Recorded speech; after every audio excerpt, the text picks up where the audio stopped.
Hi students, कैसे आप सब लोग। मुझे उम्मीद है कि आप सब लोग बहुत बढ़िया होंगे, स्वस्थ होंगे, मस्त होंगे और एंजॉय कर रहे होंगे। तो स्टूडेंट, स्वागत है आप लोगों का आपके अपने चैनल फोकस क्लासेस पर। मेरा नाम दीपक खजूरिया है और आज के इस वीडियो लेक्चर में हम लोग बात करेंगे 9th क्लास के चैप्टर पॉलीनॉमियल्स के एक्सरसाइज 2.4 से क्वेश्चन नंबर 14, 15 और 16। तो कुल मिलाकर इस वीडियो लेक्चर में हम लोग 3 क्वेश्चंस करने जा रहे हैं। तीनों ही क्वेश्चंस एक से बढ़कर एक इंपॉर्टेंट है, तो वीडियो को बिल्कुल भी स्किप नहीं करना, एक एक स्टेप इसका देखना बनता है। ठीक है, तो चलिए शुरू करते हैं। शुरू कर रहे हैं क्वेश्चन नंबर 14 से। तो इस क्वेश्चन में हम लोगों को दिया है without actually calculating the cube find the value of each of the following. और यहाँ पे देखिए हम लोगों को दो एक्सप्रेशंस दे रखे हैं। हर एक एक्सप्रेशन में हम लोगों को तीन तीन नंबर्स दे रखे हैं और तीनों ही नंबर्स क्यूब फॉर्म में दे रखे हैं। लेकिन क्वेश्चन में स्ट्रिक्टली बोला है कि नंबर्स का क्यूब फाइंड नहीं करना है, और जब इन नंबर्स का क्यूब फाइंड नहीं करना है तो मतलब किसी आइडेंटिटी का इस्तेमाल करना है। अब कैसे इस क्वेश्चन को रिप्रेजेंट किया जाता है कॉपी में जिससे कि हम लोगों को सही मार्क्स मिले, वो आज इस वीडियो लेक्चर में हम लोग सीखने जा रहे हैं। ठीक है, तो आंसर निकलना बड़ा आसान है इस क्वेश्चन का, लेकिन रिप्रेजेंट कैसे करें ये मायने रखता है। करेक्ट है, तो चलिए निकालते हैं। भाई फर्स्ट पार्ट पर हम लोग आए तो फर्स्ट पार्ट में हम लोगों को जो एक्सप्रेशन दे रखी है वो क्या है, 12 का क्यूब प्लस 7 का क्यूब प्लस 5 का क्यूब। करेक्ट है, और इसकी वैल्यू हम लोगों को निकालनी है, जबकि हम लोगों को इनके क्यूब्स एक्चुअल में फाइंड नहीं करने हैं। तो भाई कैसे करें, ऐसे में हम लोग बेटा लेट कर लेते हैं। ये जो पहला नंबर है ना -12, इसको हम लोगों ने लेट कर लिया है। दूसरा नंबर जो 7 है इसको हम लोगों ने डी लेट कर लिया, और तीसरा नंबर 5 है इसको हम लोगों ने सी लेट कर लिया। तब हम लोग क्या देख रहे हैं, तब हम लोग देख रहे हैं कि भाई इन तीनों के सम की वैल्यू अगर हम लोग फाइंड करें, यानी कि इन तीनों का सम किस किस का, ए बी और सी का। तो ए की जगह पे बेटा रखे हैं हम लोग -12, बी की जगह पे हम लोग रखे हैं 7 और सी की जगह पे हम लोग रखे हैं 5। तो इस तरीके से हम लोगों को क्या मिलता है, देखो -12 ऐसे ही रखा हम लोगों ने, और 7 और 5 को प्लस कर दें तो यहाँ से मिला प्लस का 12, -12 प्लस 12 एक दूसरे से कैंसिल आउट हो गए और वैल्यू आ गई 0। तो हम लोग यहाँ पे क्या देख रहे हैं, हम लोग देख रहे हैं कि यहाँ पे तीन नंबर्स हैं और उन तीन नंबर्स का सम बेटा किसके बराबर है, 0 के बराबर है। और इतना देख के हम लोगों को एक आइडेंटिटी याद आ जाती है कि अगर कोई भी तीन नंबर्स ऐसे हो जिनका के सम 0 के बराबर हो तो उन तीनों नंबर्स के क्यूब्स का सम किसके बराबर होता है, तीनों नंबर्स के प्रोडक्ट के 3 टाइम्स के बराबर। ऐसा कौन कहता है, ऐसा बेटा आइडेंटिटी कहती है।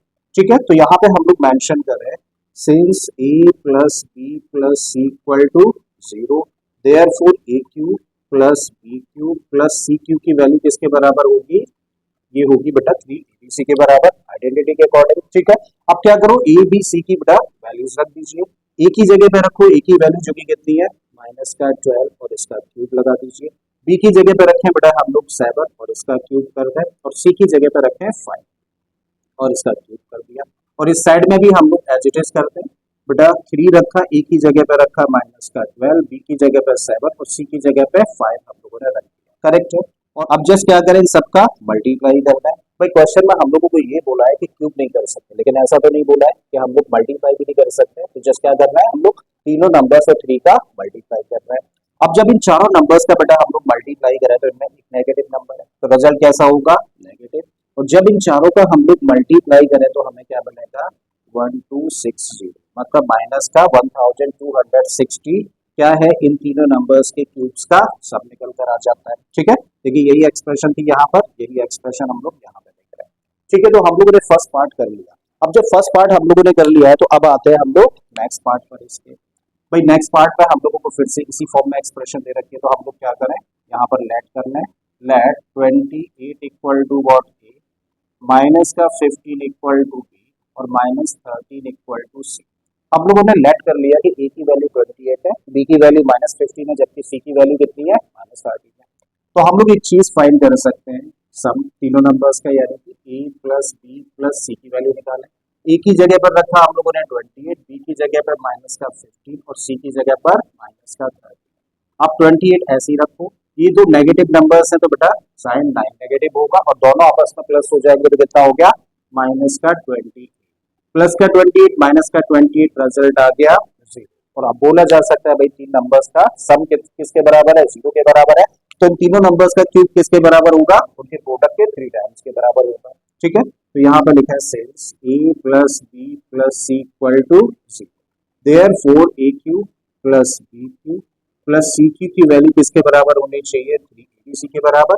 अब जस्ट क्या करिए बेटा, a b और c तीनों की वैल्यूज रख दीजिए। a की जगह पे रखें क्या, 28 और इसका क्यूब, b की जगह पे रखें कितना, -15 और इसका क्यूब, जबकि सी की जगह पे कितना है माइनस का 13 और इसका क्यूब किसके बराबर होगा 3abc। तो 3 ए की जगह पे रखा 28, बी की जगह पर -15 और सी की जगह पर -30।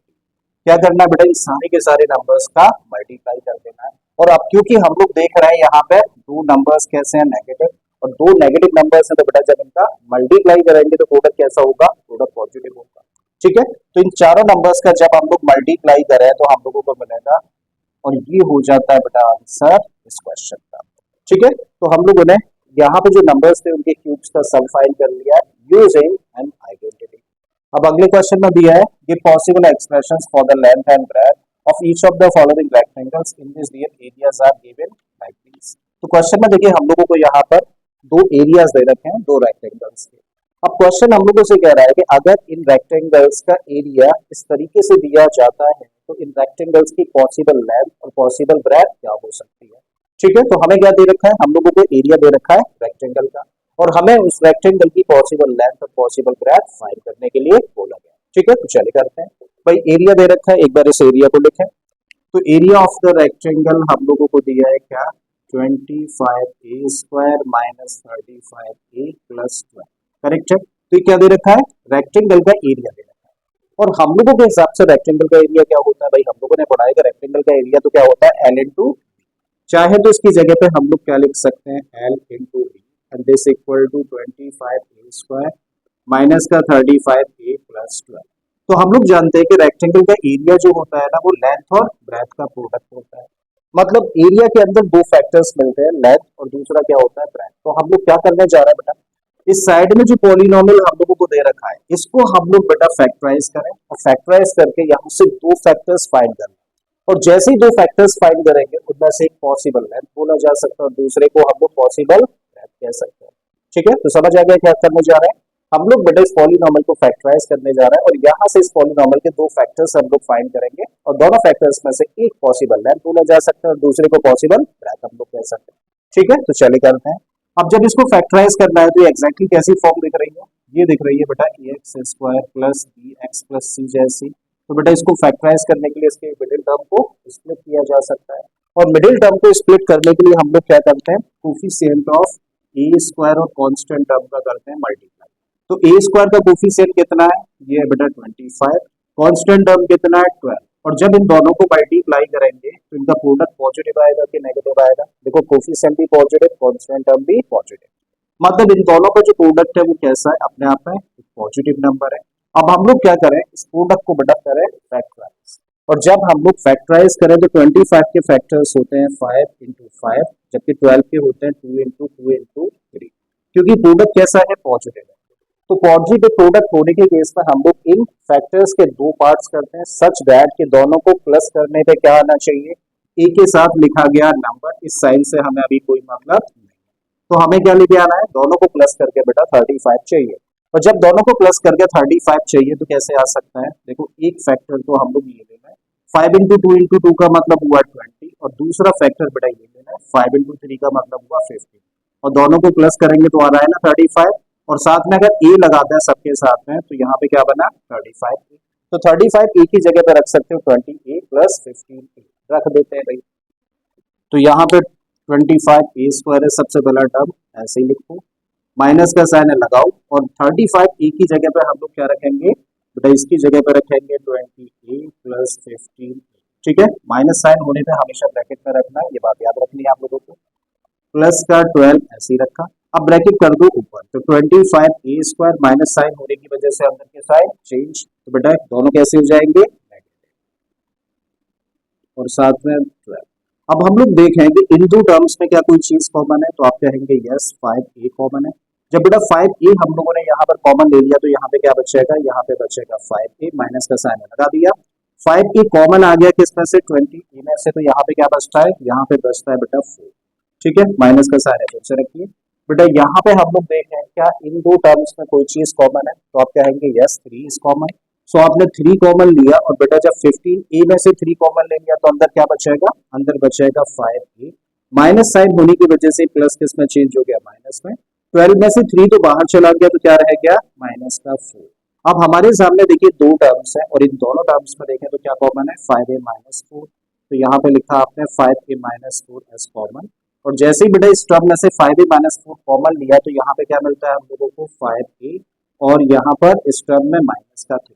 तो हम लोगों ने देखिए क्या कर दिया, एल इंटू बी था एरिया किसका, रेक्टेंगल का।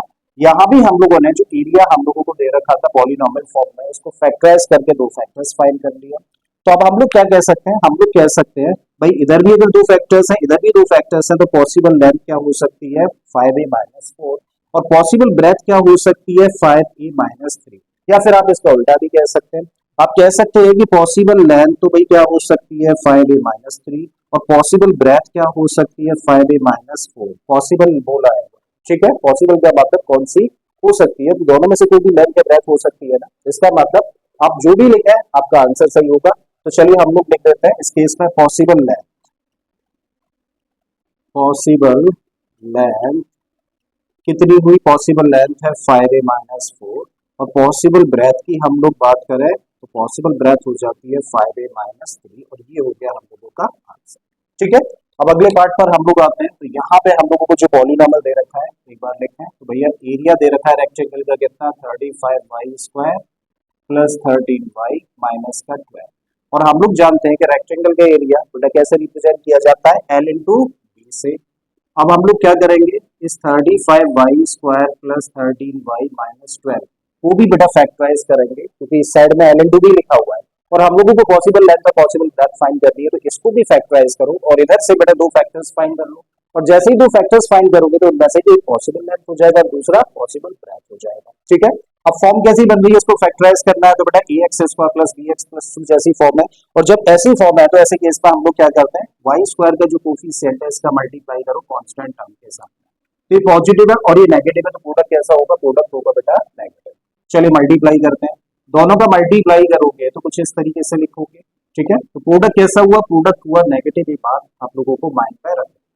अब बेटा 35 को फैक्टराइज करें तो 7 इंटू 5 हुआ, 12 को करें तो 2 इंटू 2 इंटू 3 हुआ, करेक्ट है। अब इन फैक्टर्स के दो हिस्से करने हैं सच दैट कि एक पार्ट में से दूसरे को क्या करना है, माइनस करना है, और माइनस करके क्या लेके आना है, y के साथ लिखा हुआ नंबर यानी कि 13, इस साइड से कोई लेना देना हम लोगों का नहीं रहता है। ठीक है, तो एक पार्ट में से दूसरे पार्ट को माइनस करने पे क्या आना चाहिए, 13 आना चाहिए, तो बनाएंगे भैया ऐसे फैक्टर्स। तो जब हम लोग ऐसे फैक्टर्स बनाने की कोशिश करें तो बेटा एक फैक्टर बना हम लोगों का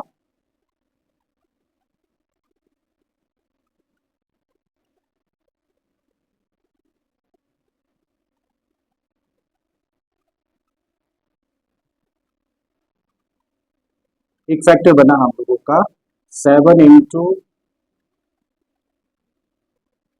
एक फैक्टर बना हम लोगों का 7 इंटू 2 इंटू 2, तो 7 इंटू 2 इंटू 2 कितना हो गया, ये हो गया बेटा 28, और दूसरा फैक्टर हो गया 5 इंटू 3 का मतलब 15, और 28 में से 15 को माइनस करें तो क्या आ जाएगा 13 आ जाएगा, करेक्ट है। और वेरिएबल क्या है y, तो इसका मतलब 28y में से 15y माइनस करें तो 13y मिल जाएगा, मतलब 13y की जगह पे क्या रख सकते हैं 28y माइनस 15y रखा जा सकता है। चलिए रख देते हैं, so this equal to 35y ऐसे ही रखा, प्लस का साइन है तो बेटा ब्रैकेट लगाने की जरूरत नहीं, सिर्फ ब्रैकेट कब लगाने की जरूरत है जब साइन कैसा हो, माइनस का हो मिडिल टर्म से पहले। तो इसकी जगह पे रख दो 28y minus 15y, 28y minus 15y, और ये वाला टर्म रख दिया माइनस का 12। अब जस्ट हम लोग क्या कर रहे हैं, इन दोनों टर्म्स में से देखें बेटा कोई चीज कॉमन है क्या, तो आप कहेंगे यस 7y कॉमन है। ठीक है, तो 7y कॉमन लिया तो यहाँ से क्या बचा 5y, प्लस यहाँ से मिलेगा बेटा 4। अब इन दो टर्म्स में देखें कोई चीज कॉमन है तो आप कहेंगे 3 कॉमन है, तो फिर यहाँ पे क्या बचेगा 5y, और इस माइनस की वजह से ये माइनस क्या हो जाना है प्लस, और यहाँ प्लस का 4। अब दो टर्म्स देख रहे हैं हम लोग, एक ये है और दूसरा ये है, दोनों में क्या कॉमन है 5y प्लस 4 कॉमन है, आपने कॉमन ले लिया क्या 5y प्लस 4, और इस टर्म में से बेटा जब ये ब्रैकेट बाहर चला गया तो यहाँ से क्या बचा 7y, ये तो बाहर चला गया तो यहाँ से क्या बचा माइनस का 3, और ये किसकी वैल्यू है एल इंटू बी। अब हम लोग देख रहे हैं बेटा इधर भी दो फैक्टर्स इधर भी दो फैक्टर्स, तो आप क्या कह सकते हो कि पॉसिबल लेंथ क्या है 5y माइनस 4 है, जबकि पॉसिबल ब्रेथ क्या है 7y माइनस 3। आप चाहे तो ऐसा भी कह सकते हैं कि पॉसिबल लेंथ क्या है, पॉसिबल लेंथ है 7y माइनस 3, और पॉसिबल ब्रेथ क्या है, पॉसिबल ब्रेथ है 5y प्लस 4, दोनों ही आंसर करेक्ट होंगे। ठीक है, तो इसका मतलब चलिए हम लोग लिख देते हैं पॉसिबल लेंथ हम लोगों के लिए क्या है, पॉसिबल लेंथ है 5y प्लस 4, और पॉसिबल ब्रेथ की हम लोग बात करें तो ये आ जाती है 7y-3 और इस तरीके से ये हो जाता है आंसर इस क्वेश्चन का। ठीक। अब अगले क्वेश्चन में दिया है what are the possible expressions for the dimensions of a cuboid whose volumes are given below. तो क्वेश्चन में देखिए हम लोगों को दो क्यूबॉइड के वॉल्यूम्स हम लोगों को दिए हैं और हम लोगों से क्वेश्चन जानना चाह रहा है कि भाई पॉसिबल एक्सप्रेशंस डायमेंशंस के लिए क्या होंगे। भाई क्यूबॉइड का जिक्र चल रहा है तो डायमेंशंस क्या क्या होती है, क्यूबॉइड के केस में लेंथ होती है, ब्रेथ होती है और हाइट होती है। इसका मतलब हम लोगों को अगर क्यूबॉइड का वॉल्यूम दे रखा है तो उस केस में हम लोगों को पॉसिबल लेंथ फाइंड करनी है, पॉसिबल ब्रेथ फाइंड करनी है और पॉसिबल हाइट फाइंड करनी है। ठीक है, तो चलिए करते हैं। बिल्कुल ऐसे ही है जैसा भी हम लोगों ने लास्ट क्वेश्चन किया। तो भाई वॉल्यूम हम लोगों को दे रखा है क्यूबॉइड का क्या, 3x² माइनस का 12x। हम लोग जानते हैं कि क्यूबॉइड का वॉल्यूम निकालने का फॉर्मूला क्या होता है, L into D into H. तो यहाँ पे बेटा तीन चीजें होती है, मतलब तीन फैक्टर्स होते हैं। पहला होता है लेंथ, दूसरा ब्रेथ और तीसरा हाइट। और इस साइड में हम लोगों को क्या दिया है, 3x² माइनस 12x। अब क्योंकि वॉल्यूम के अंदर थ्री फैक्टर्स होते हैं, लेंथ, ब्रेथ और हाइट, तो हम लोग क्या करें, इस पॉलिनॉमियल पे काम करें, इसको फैक्टराइज करें और यहाँ से फैक्टराइज करके तीन फैक्टर्स फाइंड करें। और जैसे ही हम लोग इस पॉलिनॉमियल के तीन फैक्टर्स फाइंड कर लेते हैं तो उस केस में बेटा एक फैक्टर कहला सकता है पॉसिबल लेंथ, दूसरा पॉसिबल ब्रेथ हो सकता है और तीसरा पॉसिबल हाइट हो सकती है। ठीक है, तो क्या करने जा रहा है, इसको हम लोग फैक्टराइज करने जा रहे हैं। और जब हम लोगों को इस पॉलिनॉमियल को फैक्टराइज करना है तो फैक्टराइजेशन का सबसे पहला रूल क्या होता है, सबसे पहला रूल होता है take common if there is anything. तो क्या इन दो टर्म्स में बेटा कोई भी चीज कॉमन है, तो आप कहेंगे यस बिल्कुल है। क्या है, 3x कॉमन है। 3x बेटा यहाँ भी और 3x से ये भी डिवाइड हो जाएगा। तो 3x आपने कॉमन ले लिया और जैसे ही कॉमन लिया तो बेटा 3 बाहर चला गया, एक x बाहर चला गया, तो यहाँ पे क्या बचा, x माइनस, यहाँ से x बाहर गया, 12 में से 3 चला गया तो एक फैक्टर क्या बचा, 4। इसका मतलब हम लोग कह सकते हैं कि 3 इंटू एक्स माइनस 4 इस तरीके से रिप्रेजेंट किया जा सकता है इसको। और इस साइड में देखें तो L into B into H है। तो बोला जा सकता है बेटा कि पॉसिबल, देखो इधर भी हम लोगों ने तीन फैक्टर्स फाइंड कर लिए, पहला ये, दूसरा ये और तीसरा ये। इधर भी बेटा तीन फैक्टर्स है तो क्या कह सकते हैं कि पॉसिबल लेंथ क्या होगी 3, पॉसिबल ब्रेथ क्या होगी x और पॉसिबल हाइट क्या हो सकती है x माइनस 4। आप चाहे तो एक्सचेंज भी कर सकते हैं, आपके आंसर पे कोई भी फर्क नहीं पड़ने वाला है, वो भी सही केस होगा। ठीक है, तो पॉसिबल लेंथ क्या निकल कर आई, हम लोग कह रहे हैं कि पॉसिबल लेंथ है 3 यूनिट्स, पॉसिबल ब्रेथ कितनी हो जाती है x और पॉसिबल हाइट हो जाती है इस केस में x माइनस 4। आप चाहे तो इनको चेंज भी कर सकते हैं। तो ये बेटा फर्स्ट पार्ट का सॉल्यूशन हुआ। अगले पार्ट पर आए तो यहाँ पे फिर से हम लोगों को क्यूबॉइड का वॉल्यूम दे रखा है और वॉल्यूम क्या है, वॉल्यूम है 12k y² plus 8k y minus 20। Correct है। अब हम लोग जानते हैं कि वॉल्यूम क्या होता है क्यूबॉइड का, L into B into H. और हमें क्या करना है बेटा, यहाँ भी इस पॉलिनॉमियल को फैक्टराइज करने की जरूरत है और यहाँ से कितने फैक्टर्स फाइंड करने हैं। इधर अगर 3 फैक्टर्स हैं तो इधर भी कितने फैक्टर्स निकालने हैं, 3 फैक्टर्स हम लोगों को चाहिए, जिनमें से एक पॉसिबल लेंथ बन जाएगा, दूसरा पॉसिबल ब्रेथ और तीसरा पॉसिबल हाइट हो जाएगा। ठीक है, और फैक्टराइज करना है तो सबसे पहला रूल याद है ना, take common if there is anything. तो क्या कॉमन है बेटा इन सब में, इन सब में कॉमन है 4k। देखो 4k से ये भी डिवाइड होता है, ये भी डिवाइड होता है और ये भी डिवाइड होता है।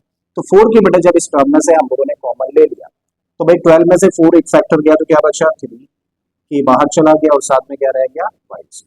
यहाँ से देखें तो क्या बचेगा 2y, यहाँ से देखें तो यहाँ से मिलेगा हम लोगों को माइनस का 5, के बाहर चला गया। ठीक है जी।